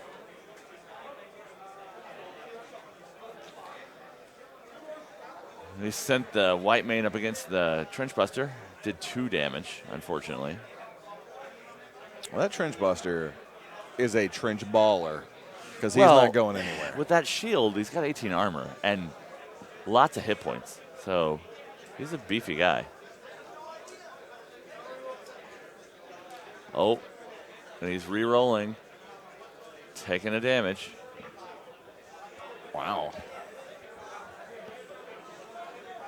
All right, Trench And Buster that- is gone. Yep. Rerolled the White Mane's charge attack. White Mane's going to buy an attack on the other Trencher in the woods with him. Misses, and Morvana is not going to reroll that one. Thomas passes the turn back to Jake. Thomas scores a point, so right now, I believe the score should be 2-2.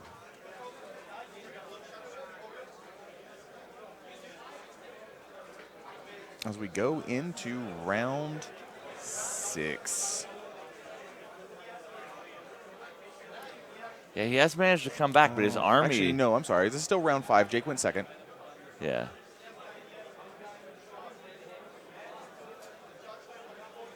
Thomas's army is still decimated. Our judge said bottom of 4, but I think this is round 5.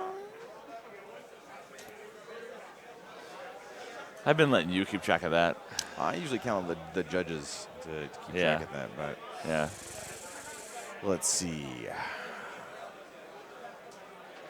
Morvana moved. Morvana moved. Morvana feeded. Morvana moved. Morvana ran the Ravagers up. Morvana feeded them back. She just attacked with a bunch of things. Oh, this is the bottom of 4, I think. I think you're right.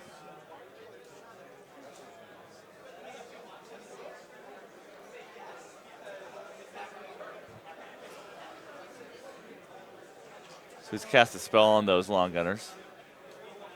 No, that was Anson. Oh, Hitch. that was Anson Hitch's He gave orders. him Yeah. rerolls, and he walked up Yeah. and he took a shot with his hand cannon.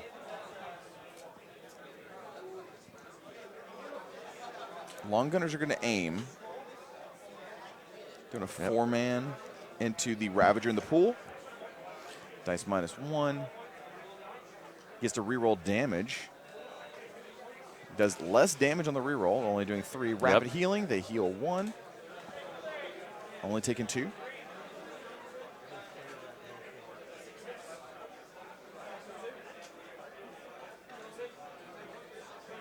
So tough check coming on him. The Ravager is down. Checking control range on Morvana. She heals. Yep. So right now we're seeing the long gunners. Basically, they've gotten into fire position early on in the game, haven't moved much, and are just busting caps up in people's heads. Right now, Jake is doing the math in his head of how he wants to do these CRAs exactly. Now he's firing into those blood packs in the woods. So tough check on one of the blood pack in the wood. Tough check, he fails it. Dies. Morvana heals another one.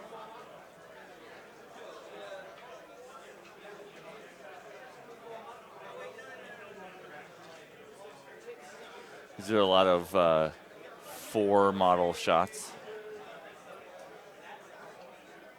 Another tough check, but passes that time.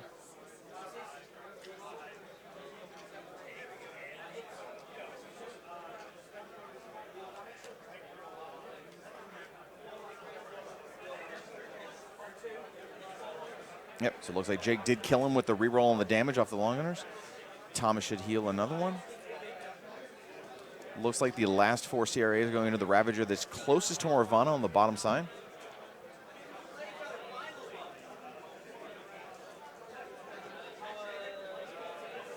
Dice -1. Kills him, tears a tough check, fails the tough check. Ravager's down, Morvana heals another one. The long gunners, man, they are getting work done. Here comes Thorn with 2 focus on him. Hit Yeah, the one backstrike. damage. Backstrike on that guy. Tough check on this guy. This is the Ravager towards the bottom of the Did not make screen. that tough check. Dies, not in range to be able to heal Morvana. Jake is shield bashing the one towards the top. Does 5 damage with the shield. Here comes the tough check. Fails. Ravager in the pool goes down. Morvana heals another one.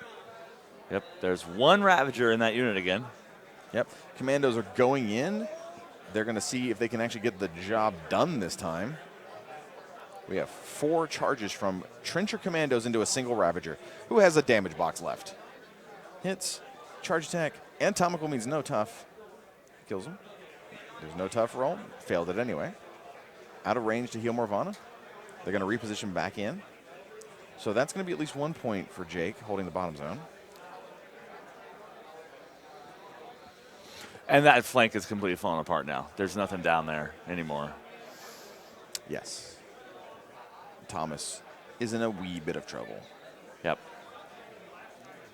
Jake's next statement, look at the table, points to the white man and says, now who's going to kill you? And it wasn't a statement of arrogance or cockiness. It was a statement of, no, legitimately, who's going to kill you? Yep.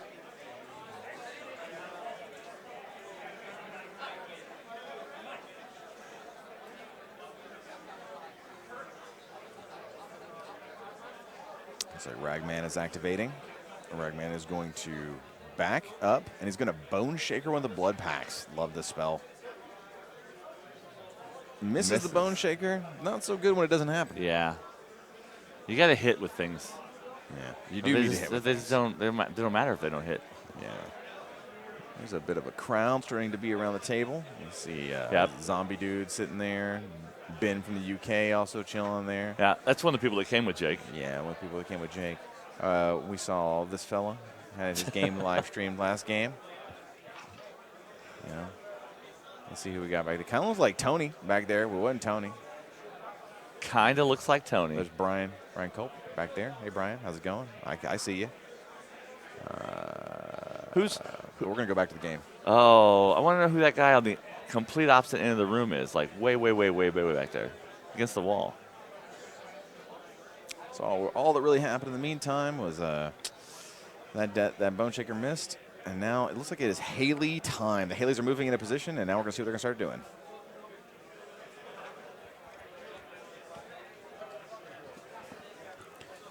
All right. Temporal Distortion, Temporal Flux is cast again by Haley.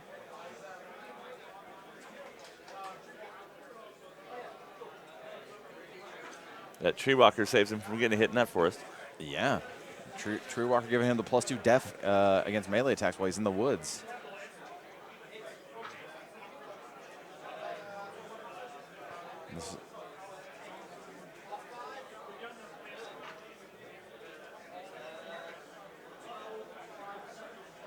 So 7 damage done to the white mane. He rapid heals for what looked like 2. That was from Haley past just straight punching him.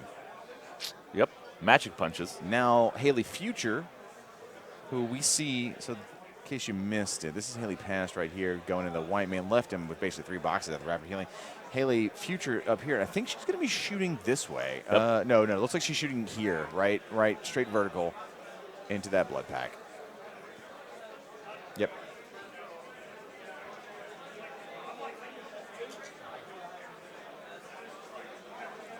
So 6 points done to that blood pack. He fails the tough check. He dies. Probably another point healed for Morvana, I imagine.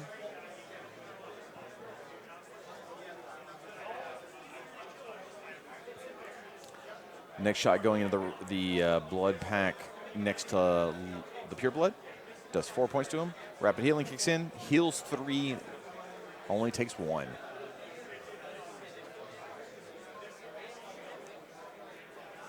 Express team's going to aim, shoot the same fella. Only rolls the 13. Misses because Fog of War is up. You got access to Fog of War. Oh, God. Here comes Alexia. Against the gun army. You keep it up the whole time. Oh, Alexia is heading back. And just going to go back to while he's moving his models real fast. We see some of Jake's friends from the UK watching his game. They've had a really rough time. They basically flew in, and then the bus that was going to take them here to the show got canceled. From Chicago. They had to Uber 300 miles. I think it's a little over 300 miles, but yeah, that's an Uber. I just want to know what that Uber driver did after he got here. Like, did he just turn right back around and find someone that wanted to go the opposite direction? I don't know, man. So then Alexia created a Thrall Warrior who went in and finished off that blood pack he'd been pinging at for so long. Here we see the normal Trencher Infantry, just basic Trencher Infantry, are going to actually charge in, going on the Pure Blood, and 2 in on the White Mane. First charge on the White Mane hits. But that unit's been getting beat up all this game, so there's not a lot of them left. Tough roll, and the White Mane goes down to Billy Trencher. Charge on the Pure Blood misses completely. Good job, Billy Trencher. You killed a White Mane. Trench Busta. Putting that shield guard where it needs to be. Yep. Jake scores 1 point, putting him up 3-2.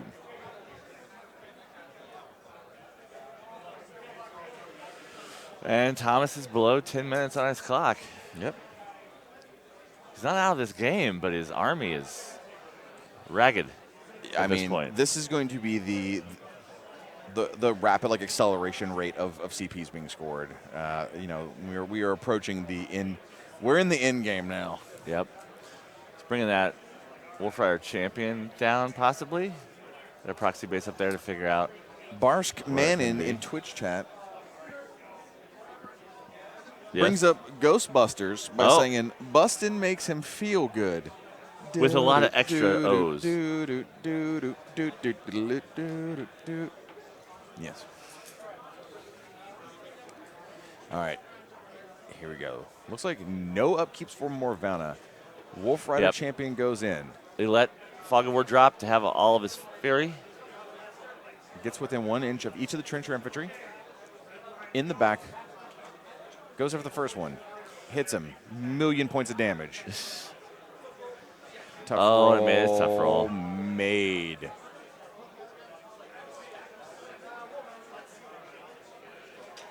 Yeah, he's going to use his mount attack to finish off that tough trencher.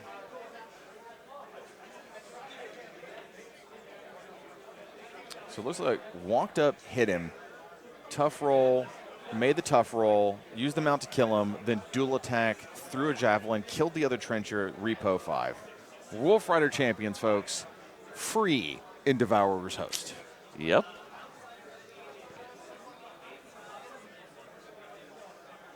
Thomas asking, how much time do I have left on my clock? The answer being 7 minutes. The blood pack is going to advance. Taking shots at Risen, it looks like. The Risen wall hiding Haley back there. I think taking shots at... Yeah, taking shots at Risen. Yep. I'm not exactly sure what his plan is here. To kill Risen.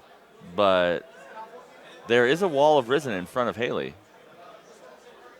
The thing is, Thomas is going... He's got to put a contesting model in the bottom square zone. But he's already scoring back another CP for having the top zone.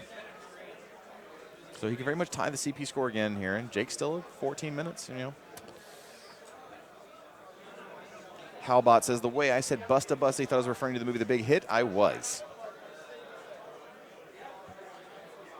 Trace Busta Busta. Busta. Busta. What was that again?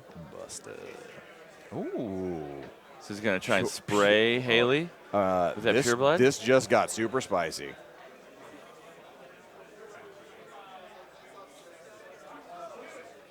Okay. Looks like the pure blood.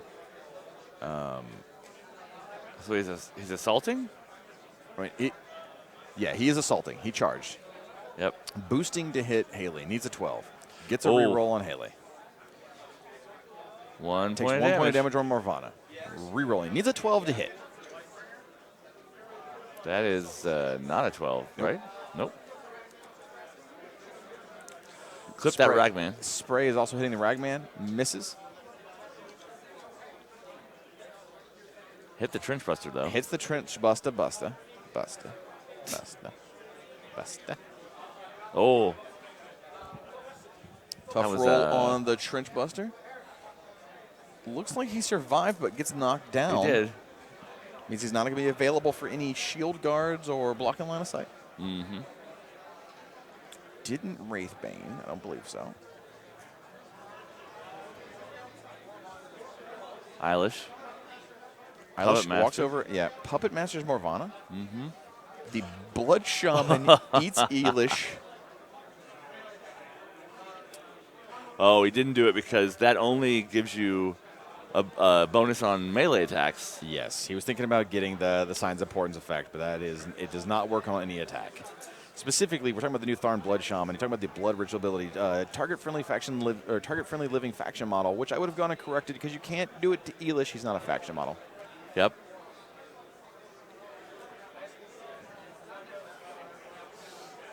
Where is Eilish?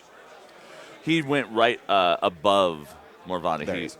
Anyway, target-friendly living faction model. If it's a model range, remove it from play. If target model is removed from play, then choose one friendly faction warrior model to gain Divine Inspiration, which is basically Signs of Importance on melee attack and damage rolls. But you cannot sack Eilish to do that because he is not a Circle or Boros model. Mm-hmm.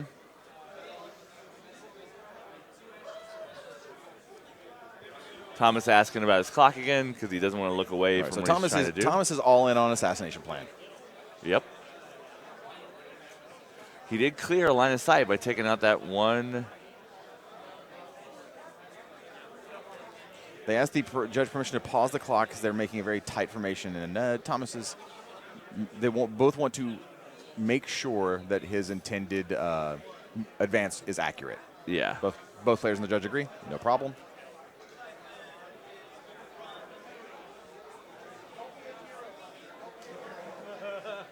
They're going to restart the clock. Clock is restarted.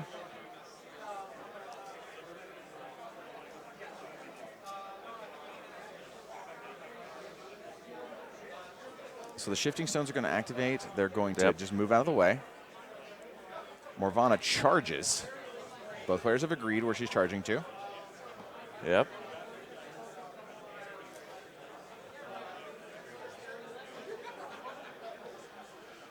He's not going to resolve the charge attack because it does not really matter. He's going for a Sunder Spirit, and Sunder Spirit is going to miss. He's going to take 2 points of damage to re-roll the Sunder Spirit against Haley. Trying to hit Haley, misses. Re-rolls with Puppet Master from Eilish. He had a Harmonious from the Blood Shaman to make it cheaper. Yeah, Sunder Spirit costs, dice off. He did hit that time.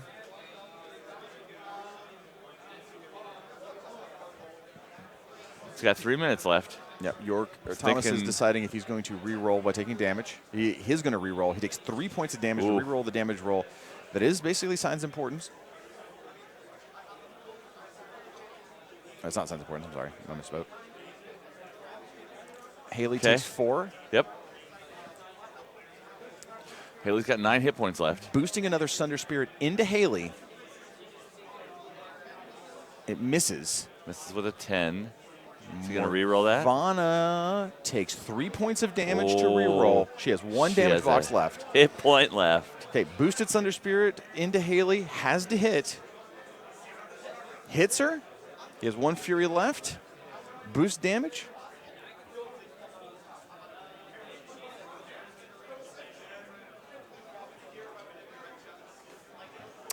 Sunder Spirit fails.